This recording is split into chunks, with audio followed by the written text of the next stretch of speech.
days of Great Weapon Master and Sharpshooter dominating the physical game are over. Just as a warning, I'm probably going to mispronounce melee at least once in this video, so if that's your trigger, then consider yourself warned. I apologize. This video isn't sponsored, but it was made possible by one of my subscribers, TwinSteel, who graciously shipped me out his copy of the Player's Handbook, all in exchange for me shouting out a couple of underrated creators out there in the D&D space. So if you'd consider checking out Ryan from Verdigrease Table today, I would really appreciate it, and I'll give you a link at the end of the video to one of his videos that I found enjoyable. There's a pretty simple reason why Great Weapon Master and Sharpshooter dominated in the 2014 rules, and it's pretty much the -5 to +10 option that was thrown in there. You could use either of these feats to take a -5 on your attack rolls in order to add 10 to the damage, and doing so when you skewed out all of the math and ran all of the tables meant that you could pump out the most damage that was possible in a fighter barbarian or those styles of physical characters essentially only by using this style, which sort of pigeonholed people into needing to either use a two-handed weapon that qualified for Great Weapon Master or a ranged weapon that qualified for Sharpshooter. And obviously when you take a look at those two options, then Sharpshooter sort of elevated itself even further because, you know, it's always the best decision to stay out of combat with the largely melee-centric monsters in Dungeons & Dragons, and dexterity already adds to both the best saving throw, or at least most commonly needed saving throw, and to your armor class and to your initiative, so making a character that's built around the best stat in the game and having it also do the best damage in the game was pretty much a no-brainer for the optimizers out there. In order to combat this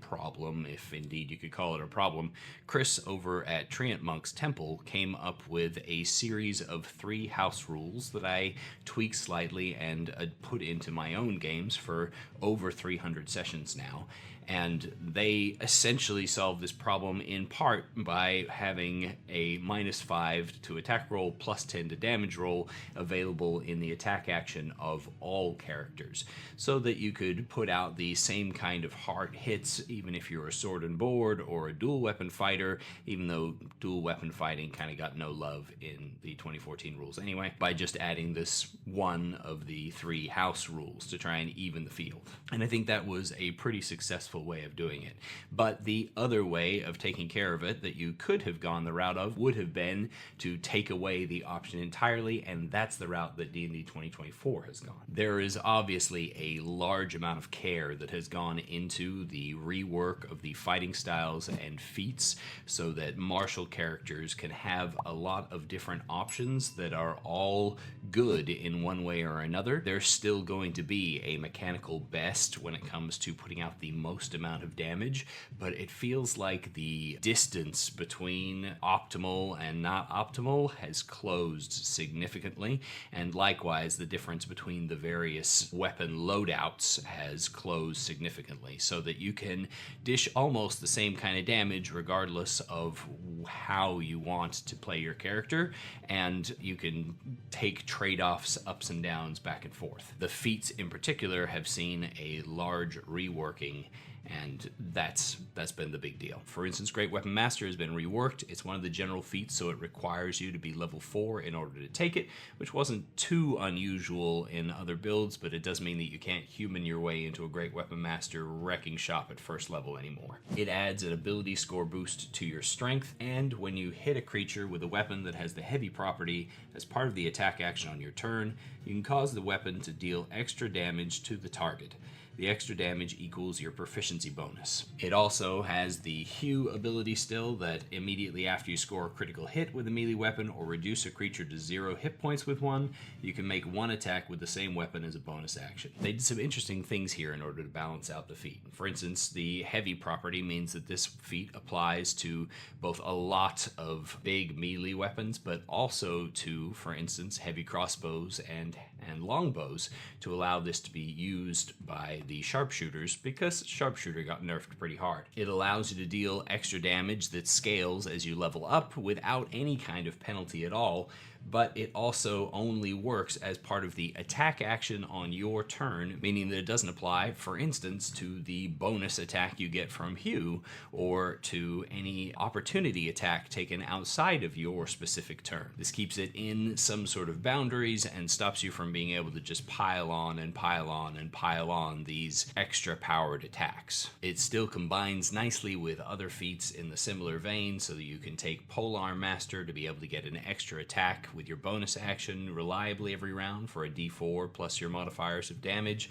or with Sharpshooter, which now takes away not only the penalties of cover and range, but means that you don't take disadvantage for fighting in melee, or if you're using a heavy crossbow, Crossbow Expert will allow you to offset the loading property so that you can fire as many attack times as you have available, though you won't gain the ability to fire an extra shot unless you're using the dual wielding feature of Crossbow Expert, which means hand crossbows only need apply. Essentially how this all works out is that with Great Weapon Master, you're going to be adding your proficiency modifier as many times as your extra attack feature allows you to hit a fool. Meanwhile, the combination of the two weapon fighting style and the dual wielder feat adds a lot more oomph than it used to, thanks to the Nick property as a weapon mastery. Now, when you combine the Nick property, which allows you to make your bonus action offhand attack as part of your attack action, as long as one weapon has this property and you've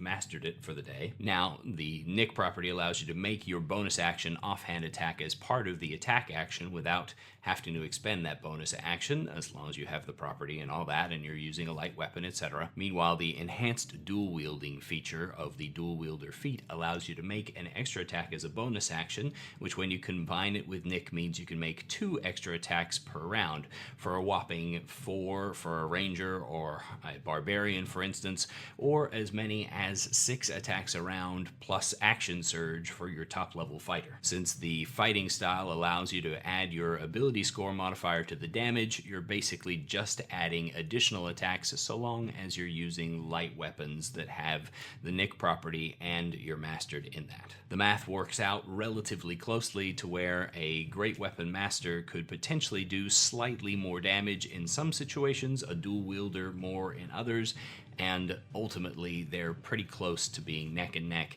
especially when you start thinking about combining them with some of the spells that add additional damage to each attack roll that brings dual wielder out ahead. I suspect we're going to see a lot more people running around with a pair of scimitars. Boosting up yet another melee style is the changes that were made to Shield Master, which took the bonus action ability to try and shove someone prone and now baked it in as part of your attack routine. You still have to attack first and at least hit once with your attack routine before you can attempt the shield bash, but after you've hit somebody, you force the saving throw to see whether or not they get knocked prone, and then continue your attack routine with them laying down on the ground at your feet. And this is a great little touch to free your bonus action up for whatever else you might use it with. And on top of that, for fighting styles that pair with a shield, either the Interception or Protection style are quite good, with Interception reducing damage taken as a reaction, and Protection allowing you to impose disadvantage not just on the triggering attack roll,